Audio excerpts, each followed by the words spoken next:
ചില സമയത്തെ നമ്മൾ ഒരു സ്ഥലത്ത് നിൽക്കുമ്പോൾ പുറകോട്ട് നോക്കുന്നതും നല്ലതാ അല്ലേ? അപ്പോഴല്ലേ നമുക്ക് മുന്നോട്ട് കുറച്ചും കൂടി കുതിച്ച് കയറിയിട്ട് ഓടാൻ പറ്റുക അല്ലേ? ഞാൻ തോൽക്കില്ല. തോൽക്കാനല്ലല്ലോ നമ്മള് ജനിക്കുന്നത് തന്നെ അല്ലേ? ഭിന്നശേഷി കുട്ടികളെ റൂമിലിട്ട് വളർത്തുന്ന ഒരുപാട് പേരൻസിനെ എനിക്കറിയാം. അവരങ്ങനെ വളരേണ്ടവരല്ല. അവര് പുറത്തേക്ക് വരണം. അവരുടെ ഉള്ളിൽ ഒരുപാട് കഴിവുകളുണ്ട്. അതിനെ കണ്ടെത്താൻ ഒരു അമ്മയ്ക്കേ കഴിയുള്ളൂ. കാരണം അമ്മയായിരിക്കും അവരുടെ ആ കുഞ്ഞിന്റെ എല്ലാ അതെല്ലാം അറിയാൻ പറ്റുക. നമ്മുടെ ജീവിതം, നമ്മുടെ സമൂഹത്തിൽ അവർക്കും അവകാശങ്ങളുണ്ട്, നമ്മളെ പോലെ തന്നെ അവർക്കും അവകാശങ്ങളുണ്ട്. അതുകൊണ്ട് അവര് പുറത്തേക്ക് വരട്ടെ. എനിക്ക് എല്ലാവരോടും പറയാനാ അതാ ഉള്ളത്. അതിന് ഇനി ഞങ്ങള് പിന്നോട്ടില്ല, മുന്നോട്ട് മാത്രമേ ഉള്ളൂ. പിന്നോട്ട് ആരും പോവണ്ട.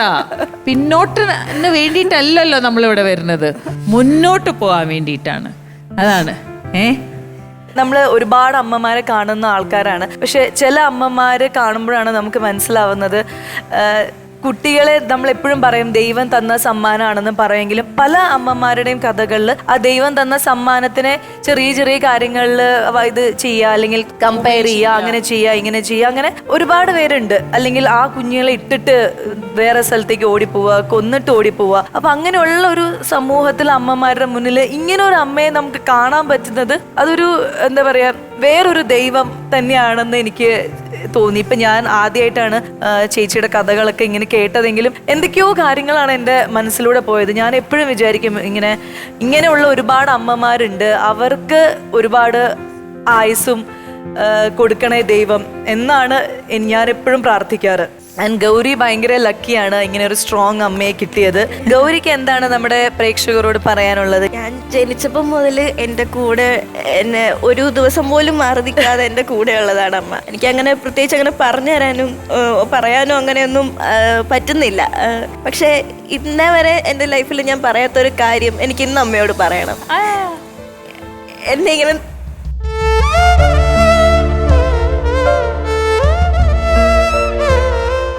അമ്മ എന്നും എന്റെ കൂടെ ഇങ്ങനെ വേണം.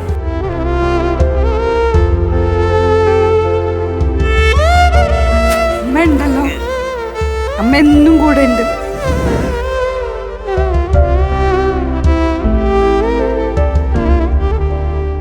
അമ്മ ഒരിക്കലും ഇട്ടിട്ട് പോവില്ലല്ലോ. അതുകൊണ്ട് ഞാൻ എന്തിനാ ഫൈറ്റ് ചെയ്തതിലോ ജീവിതത്തോട് ഫൈറ്റ് ചെയ്തത് നിങ്ങൾക്കൊപ്പം ജീവിക്കാനല്ലേ. അമ്മ എപ്പോഴും പറയില്ല ഞാൻ കരയണം, അമ്മയ്ക്ക് ഇഷ്ടമല്ലാത്ത. പക്ഷെ ഇത് സന്തോഷത്തിന്റെ കരച്ചില്ല. അതെനിക്ക് മനസ്സിലായി. എൻ്റെ സന്തോഷത്തിന്റെ കരച്ചില്ല.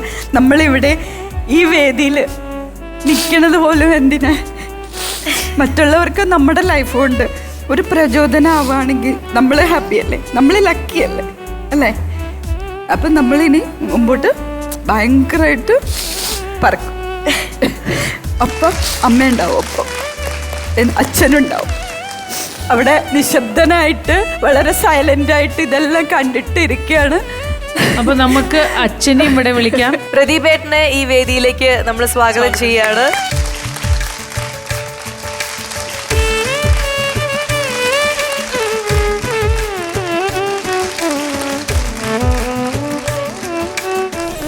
നമസ്കാരം.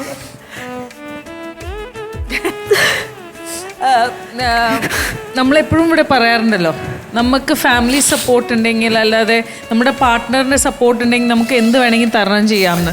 അതിൻ്റെ ഏറ്റവും വലിയൊരു എക്സാമ്പിളാണ് നമ്മളിവിടെ കാണുന്നത്. താങ്ക് യു പ്രദീപേട്ട. ഇത് കാണുന്ന പ്രേക്ഷകർക്കാണെങ്കിലും ഈ വാക്കുകളിൽ നിന്ന് നിങ്ങളുടെ ലൈഫിൽ എന്തെങ്കിലും ഒരു നല്ല കാര്യം നിങ്ങളുടെ എല്ലാവരുടെയും ലൈഫിൽ സംഭവിക്കട്ടെ. ഇപ്പം ശരിക്കും പറഞ്ഞാൽ ഞാൻ എഴുത്ത് തുടങ്ങിയപ്പോൾ ഒരുപാട് എൻ്റെ മൈൻഡ് ഓക്കെയാണ്, റിലാക്സ് ആണ്. പ്രദീപേട്ടൻ എന്താണ് പറയാനുള്ളത് പ്രേക്ഷകരോട്? എനിക്ക് പ്രത്യേകിച്ചൊന്നും തന്നെ പറയാനില്ല, എല്ലാം ഇവിടെ ആശ പറഞ്ഞു കഴിഞ്ഞു. എന്തായാലും എനിക്ക് പറയാനുണ്ട്, പ്രദീപേട്ടൻ നല്ലൊരു അച്ഛനുമാണ്, നല്ലൊരു ഹസ്ബൻഡുമാണ്, നല്ല സുന്ദരനുമാണ് കാണാൻ. ഒരു തെലുഗു ആക്ടർ, ഒരു വില്ലൻ ലുക്കിലൊക്കെ നടന്നു വന്നു പറയുന്നുണ്ട്. എന്നുവെച്ചാ മോളുടെ റീൽസിൽ ഫാൻസ് കൂടുതൽ അച്ഛനാണ്. അച്ഛൻ എന്റെ ഫാനിനൊക്കെ കൊണ്ടുപോയി കുറച്ച് ദിവസം കണ്ടില്ലേ ചോദിക്കാം അച്ഛനെ എവിടെയെന്ന് ചോദിക്കാം. അടിപൊളി. അപ്പൊ എന്തായാലും ഈ ഒരു ഫാമിലി ഇതേപോലെ ഹാപ്പി ആയിട്ട് മുന്നോട്ട് പോട്ടെ. ദൈവം നിങ്ങള് എല്ലാവരും നിങ്ങളുടെ എൻറ്റയർ ഫാമിലിക്ക് എല്ലാ അനുഗ്രഹങ്ങളും ആയുസ്സും ഒക്കെ നൽകട്ടെ എന്ന് നമ്മൾ എല്ലാവരും ആത്മാർത്ഥമായിട്ട് പ്രാർത്ഥിക്കുന്നു. അപ്പം അതെ, ശ്വേതാജിക്ക് ആ ഒരു ബുക്ക് നമുക്ക് ഇപ്പൊ തന്നെ കൈമാറാം.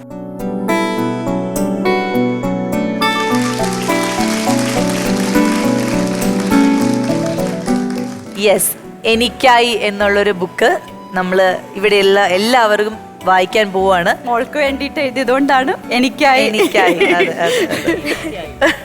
അമ്മ ഇടയിൽ പറയുന്ന കൂട്ടത്തില് മോള് ഫ്ലൂട്ട് വായിക്കും എന്നുള്ളതൊക്കെ നമ്മൾ അറിഞ്ഞു. അപ്പോൾ നമ്മുടെ പ്രേക്ഷകർക്ക് വേണ്ടിയിട്ട് ഒരു കുഞ്ഞൊരു പെർഫോമൻസ്. റെഡി?